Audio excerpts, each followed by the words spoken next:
میاں نواز شریف ایک ایسا لیڈر ہے، جب بھی پاکستان میں ترقی آئی میاں محمد نواز شریف لے کے آئے۔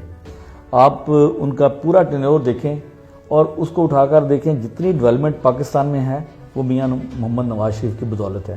اگر میاں نواز شریف کی ڈیولپمنٹ کو پاکستان سے نکال دیا جائے تو پاکستان کھنڈرات کے سوا کچھ نہیں بچتا، چاہے پاکستان کو ایٹمی قوت بنانے کا معاملہ ہو، چاہے سی پیک کا معاملہ ہو، چاہے بجلی کی لوڈ شیڈنگ کا معاملہ ہو، چاہے گوادر بندرگاہ ہو، چاہے ملک میں امن و امان کا مسئلہ ہو۔ اللہ تعالیٰ کے فضل و کرم سے میں سمجھتا ہوں کہ یہ میں اپنی پبلک کے لیے، اپنے عوام کے لیے، اپنے ملک کے لیے یہ تکلیفیں کچھ بھی نہیں ہیں۔ میں سمجھتا ہوں میری جان بھی اس میں چلی جائے تو مجھے اس کی پرواہ نہیں ہے، اور یہ پاکستان کے لیے، اپنی عوام کے لیے میری زندگی بھی آ گئی۔ اور یہ ملک جو ایشین ٹائیگر بننے جا رہا تھا، 20 ابھرتی معیشتوں میں شمار ہو رہا تھا، اور آج عمران خان کے دور میں اس کا یہ حال ہو گیا کہ وہ ڈیفالٹ کے قریب پہنچ گیا تھا کہ پلیٹ پہ اوپر کو بندہ اپنا ٹائم نکال کے سارا دن جا کے بریانی کے لیے نہیں بیٹھتا۔ اپنی جماعت پاکستان مسلم لیگ کا ساتھ دیں۔ پاکستان مسلم لیگ پاکستان کی خالق جماعت ہے۔ جی 2024 الیکشن کا سال ہے۔ السلام علیکم ناظرین، میں ہوں عارف نیاز، آپ دیکھ رہے ہیں آج پاکستان۔ رحیم یار خان جس کی جتنی ڈیولپمنٹ اس ٹائم ہوئی ہے، اس میں یونیورسٹی، کالجز اور دیگر جو منصوبے بنے ہیں وہ کس شخص نے بنوائے، کس بندے نے اس کی ساری ڈیولپمنٹ کروائی۔ آج میرے ساتھ موجود ہیں جناب میاں امتیاز احمد صاحب۔ السلام علیکم سر۔ وعلیکم السلام، کیا حال چال ہے جی؟ ٹھیک ہے، طبیعت ٹھیک ہے جی؟ اللہ کا شکر ہے۔ سر آپ کا 35 سالہ سیاسی کیریئر ہے، اس کی تھوڑی سی مجھے بیک گراؤنڈ بھی بتائیں، ہمارے جو ضلع کے آپ کو دیکھ رہے ہیں اس ٹائم ان کو بتائیں کہ آپ کا 35 سالہ جو کیریئر ہے، سیاسی کیریئر، وہ کیسے گزرا، کیسے سٹارٹ کیا تھا سیاست کو آپ نے؟ بسم اللہ الرحمن الرحیم۔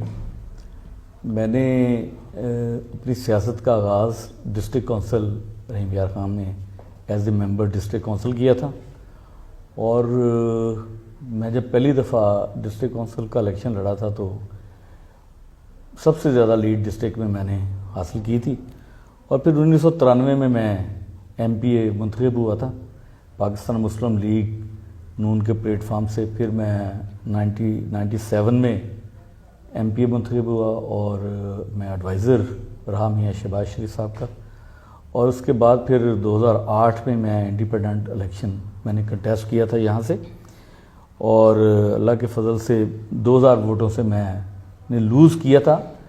میں یہ سمجھتا ہوں کہ یہ لوگوں کی مجھ سے محبت تھی، ان کی شفقت تھی کہ لوگوں نے مجھے اتنے ووٹ دیے۔ حالانکہ یہ حلقہ جو تھا وہ ایسا نہیں تھا کہ جہاں میں کوئی جاگیردار تھا یا میں کوئی بہت بڑا انڈسٹریلسٹ تھا۔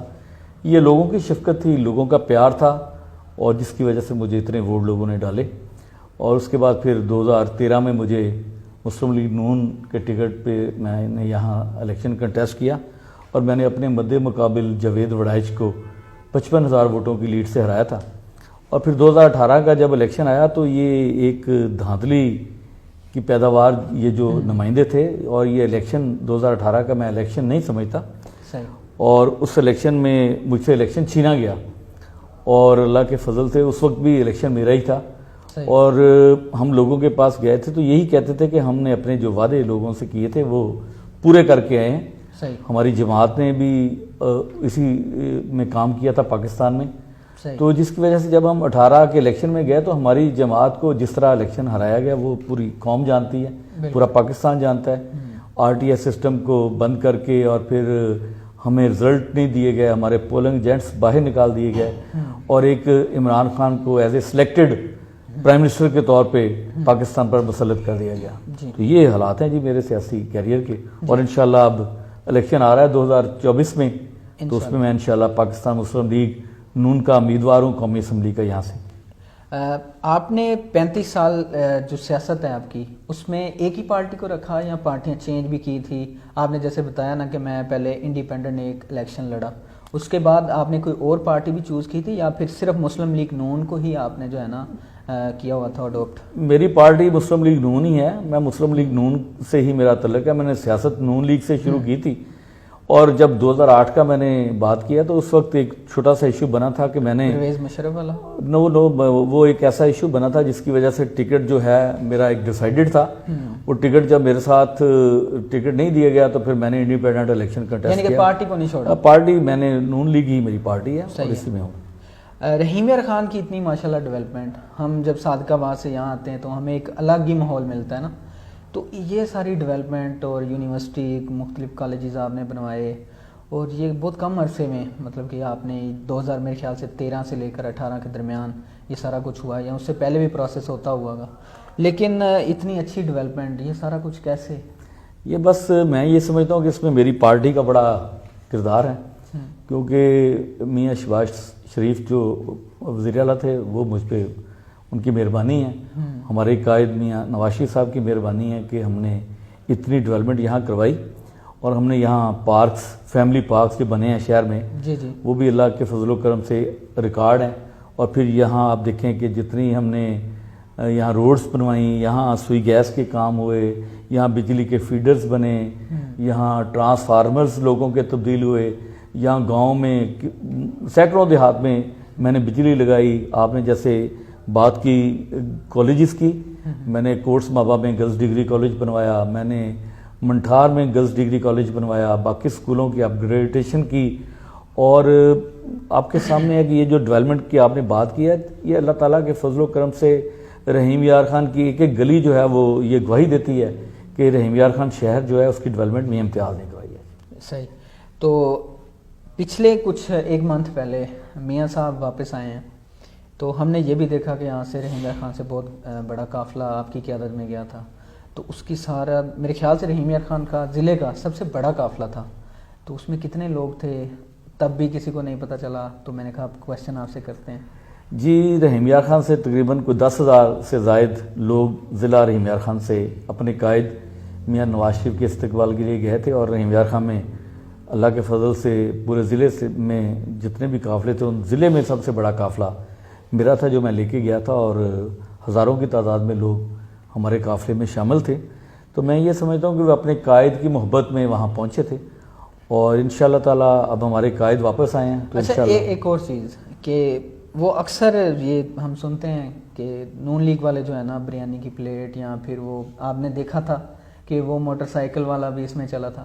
اس طرح کا کوئی سین نہیں تھا کہ 10,000 بندے اس طرح اکٹھے کیے گئے تھے، یا پھر وہ اپنی محبت، قائد کی محبت یا آپ کی محبت کے ساتھ ہی آپ کے ساتھ چلے تھے؟ اگر کوئی اس وقت آ کے صبح کے ٹائم جب ہم یہاں سے روانہ ہوئے نا، تو کوئی آپ کا کوئی پریس والے ساتھی یہاں موجود تھے، جی جی، وہ یہاں دیکھ رہے تھے کہ جس طرح لوگوں میں جوش اور جذبہ تھا، اور جتنے لوگ ہم لے کے گئے اتنے لوگ باہر کھڑے تھے جن کو ہم ساتھ لے کے جا نہیں سکے کیونکہ ہمارے پاس کنوینس کی کمی تھی، اور لوگ اب نواز شریف کی محبت میں جانا چاہ رہے تھے لیکن نہیں جا پا رہے. یہ بریانی کی پلیٹیں، اور اس پہ کوئی بندہ لاہور نہیں جاتا بریانی پہ، بالکل بریانی کھانے کوئی لاہور کس کی پلیٹ پہ اوپر کوئی بندہ اپنا ٹائم نکال کے سارا دن جا کے بریانی کے لیے نہیں بیٹھتا. تو یہ نواز شریف کی محبت میں لوگ وہاں پہنچے تھے.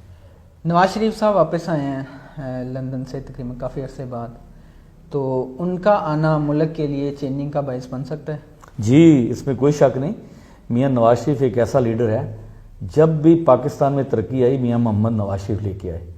آپ ان کا پورا ٹینور دیکھیں اور اس کو اٹھا کر دیکھیں، جتنی ڈیولپمنٹ پاکستان میں ہے وہ میاں محمد نواز شریف کی بدولت ہے. اگر میاں نواز شریف کی ڈیولپمنٹ کو پاکستان سے نکال دیا جائے تو پاکستان کھنڈرات کے سوا کچھ نہیں بچتا. چاہے پاکستان کو ایٹمی قوت بنانے کا معاملہ ہو، چاہے سی پیک کا معاملہ ہو، چاہے بجلی کی لوڈ شیڈنگ کا معاملہ ہو، چاہے گوادر بندرگاہ ہو، چاہے ملک میں امن و امان کا مسئلہ ہو، یہ سارا جو ہے یہ نواز شریف صاحب کا کریڈٹ ہے کہ انہوں نے اس ملک کو اس سٹیج پہ لے کے آئے تھے. اور یہ ملک جو ایشین ٹائیگر بننے جا رہا تھا، 20 ابھرتی معیشتوں میں شمار ہو رہا تھا، اور آج عمران خان کے دور میں اس کا یہ حال ہو گیا کہ وہ ڈیفالٹ کے قریب پہنچ گیا تھا. لیکن اللہ کے فضل و کرم سے میرا قائد پاکستانی ہے، اس کے دل میں پاکستان کی محبت ہے، اور انشاءاللہ 2024 میں جب الیکشن کے بعد میاں محمد نواز شریف انشاءاللہ پرائم منسٹر بنیں گے تو پاکستان دوبارہ سے انشاءاللہ تعالیٰ اسی ترقی کی راہوں پہ انشاءاللہ تعالیٰ گامزن ہوگا جہاں سے میاں نواز شریف صاحب کو ہٹایا گیا تھا. اچھا، میں آپ سے ایک اور بات پوچھنا چاہتا ہوں کہ آپ نے 35 سالہ سیاست کی ہے تو اس میں مشکلات بھی آئی ہوں گی, کچھ ایسا ٹائم بھی ہوگا جس میں کہ آپ نے سوچا ہوگا کہ بس اس کے بعد اب سیاست نہیں کرنی, یا ایسا کوئی ٹائم ہی نہیں آیا ابھی تک؟ دیکھیں مشکلات تو ہر کام میں ہوتی ہیں, سیاست میں بہت مشکلات ہیں. میں نے نیب کو فیس کیا اور پرویز مشرف کے جو فسطائی دور تھا اس کو فیس کیا, اور یہ جو عمران خان کا دور تھا میں سمجھتا ہوں کہ یہ پرویز مشرف سے بھی بدترین دور تھا, جس میں مجھ پہ نیب کے ایف آئی آرز نیب کی انکوائریز ڈالی گئیں اور ہم پہ 780 کے پرچے دیے گئے, ہمارا الیکشن چھینا گیا, اور کوئی ایسا وقت نہیں تھا جب ہمارا کوئی اخبار میں بیان ہی چھپ جاتا یا ہماری کوئی بات سنی جاتی. اور یہاں افسران کو بھی یہی کہا گیا تھا, انتظامیہ کو یہ کہا گیا تھا کہ نون لیگ والوں کی آپ نے بات نہیں سنی.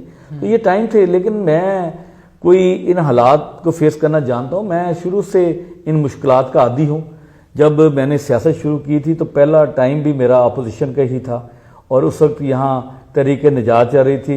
میں نے وہاں اس وقت جیل بھی کاٹی اپنی پارٹی کے لیے اور اس تحریک نجات میں, اور میں نے یہ چیزیں فیس کی ہیں, اور اللہ تعالیٰ کے فضل و کرم سے میں سمجھتا ہوں کہ یہ میں اپنی پبلک کے لیے, اپنے عوام کے لیے, اپنے ملک کے لیے یہ تکلیفیں کچھ بھی نہیں ہیں. میں سمجھتا ہوں میری جان بھی اس میں چلی جائے تو مجھے اس کی پرواہ نہیں ہے, اور یہ پاکستان کے لیے, اپنی عوام کے لیے میری زندگی بھی حاضر ہے. 2024 میں الیکشن ہوتے ہوئے نظر آ رہے ہیں؟ جی 2024 الیکشن کا سال ہے, اور اس میں تو آپ دیکھیں کہ جو چیف جسٹس آف پاکستان ہیں پرائم منسٹر کے, انہوں نے کہہ دیا ہے کہ بھائی الیکشن جو ہے وہ ہر حال میں ہونا ہے, اور میں یہ سمجھتا ہوں کہ انشاءاللہ فروری میں الیکشن ہوگا, اور کوئی وجہ نہیں کہ الیکشن جو ہے وہ کوئی نہ ہو. ہاں صحیح. تو الیکشن کے بعد ملک کے حالات, نواز شریف صاحب اگر آتے ہیں تو الیکشن کے بعد حالات چینج ہو جائیں گے؟ جی انشاءاللہ. نواز شریف صاحب نے پہلے بھی پاکستان کو مشکلات سے نکالا تھا, 18-20 گھنٹے کی لوڈ شیڈنگ تھی, باقی حالات تھے, ملک میں کوئی سرمایہ کاری کرنے کو تیار نہیں تھا. اس وقت میاں نواز شریف صاحب نے اس ملک میں انویسٹمنٹ لے کے آئے تھے, اور پاکستان میں سی پیک جب آیا ہے تو 46 ارب سے زائد کی ڈیولپمنٹ پاکستان, ڈالر سے زائد کی ڈیولپمنٹ یہاں پاکستان میں آئی تھی. تو انشاءاللہ یہ 24 کے الیکشن کے بعد میاں نواز شریف پرائم منسٹر بنیں گے تو پھر آپ دیکھیں گے کہ پاکستان میں سرمایہ کاری بھی آئے گی, اور پاکستان انشاءاللہ تعالیٰ ان مشکلات سے بھی نکلے گا. کوئی پیغام دینا چاہیں رحیم یار خان کے لیے اور پاکستان کے لیے تو آپ دے سکتے ہیں. میں یہی کہوں گا کہ اپنی جماعت پاکستان مسلم لیگ کا ساتھ دیں. پاکستان مسلم لیگ پاکستان کی خالق جماعت ہے. پاکستان کو ان مشکلات سے اگر کوئی نکال سکتا ہے تو وہ میاں محمد نواز شریف ہے, اور یہ 24 کا جو الیکشن ہے اس میں بھرپور طریقے سے پاکستان مسلم لیگ کے امیدواروں کو کامیاب کرائیں. پاکستان کی ترقی کے لیے, اپنے علاقے کی ترقی کے لیے پاکستان مسلم لیگ کا ساتھ دیں. Sir last question, Nawaz Sharif صاحب کے لیے کوئی اچھی سی بات کہہ دیں. نواز شریف صاحب ہمارے لیڈر ہیں, اور اللہ تعالیٰ ان کو صحت دے, ان کی زندگی اللہ تعالیٰ ان کو لمبی زندگی دے. میں سمجھتا ہوں کہ وہی ایک ایسا لیڈر ہے جو پاکستان کے لیے پاکستان کو ان مشکلات سے نکال سکتا ہے. اور عمران خان کے لیے بھی کہہ دیں کچھ. عمران خان کا ذکر کیا کرنا جی, وہ تو قصہ پارینہ ہو چکا ہے, تو میں نہیں سمجھتا کہ اس کے متعلق کوئی بات کی جائے. تو عمران خان نے جو پاکستان کا حال کیا اس کے متعلق میں کیا بات کروں, اس کے متعلق بات کرنا بنتی نہیں ہے. وہ ایک لیڈر تھا ہی نہیں, وہ پاکستان کی تباہی کے لیے آیا تھا, اور اس نے جو تباہی کی ہے اس کے بعد اس کے متعلق بات کرنا میں سمجھتا ہوں کہ اپنا ٹائم ضائع کرنے کے مترادف ہے. اگر آپ کو یہ آج کا ہمارا انٹرویو پسند آیا تو اس کو لازمی شیئر کیجیے گا اور لائک کیجیے گا, اور ہمارے پیج کو فالو کیجیے گا. ملتے ہیں ایک نئی ویڈیو کے ساتھ. اللہ حافظ.